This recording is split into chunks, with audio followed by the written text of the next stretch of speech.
పెళ్లి కూతుర్ని ఎస్కేప్ చేయించటానికి వీళ్లు చూడండి ఎలాంటి ప్లాన్ వేశారో. అమ్మాయి వేషంలో అబ్బాయి కూర్చుంటే పెళ్లి కూతురు పారిపోతుంది. పెళ్లి కొడుకు ఇదేమీ పట్టించుకోకుండా ఫోన్లో మాట్లాడుతుంటాడు. అరగంటలో పెళ్లి మండపం దగ్గర ఉంటాం, మీరు అక్కడ పనులన్నీ పూర్తి చేసి రెడీగా ఉండండి అంటాడు. తర్వాత ఫోన్ పెట్టేసి నా పెళ్లికి కూడా అన్నీ నేనే చేసుకోవాల్సి వస్తుంది అని బాధపడతాడు.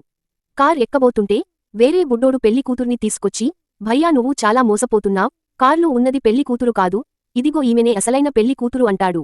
ఏం మాట్లాడుతున్నావ్రా, ఇదిగో నా పెళ్లాం ఈ కార్లోనే ఉంది, ఈ అమ్మాయి ఎవరు అంటాడు. ఒక్క నిమిషం ఆగు భయ్యా అని ముసుగు తీస్తాడు. మరి లోపల ఉన్నది ఎవరు అని బయటికి దిగమంటాడు. వీడు ఎవడు, నన్ను వదిలేసి నువ్వు ఎలా పారిపోయావంటాడు. తర్వాత ఏం జరిగిందో చూసేముందు మీలో ఎంతమంది కరెంటుని ఆదా చెయ్యటానికి ఇష్టపడతారో వాళ్ళు వీడియోకి లైక్ చేసి, మా ఇంట్లో ఎవరూ లేనప్పుడు లైట్స్ కట్టేస్తాము అనే వాళ్ళు కామెంట్ పెట్టండి. చూద్దాం ఎంతమందికి కరెంట్ని వేస్ట్ చెయ్యటం ఇష్టం ఉండదో.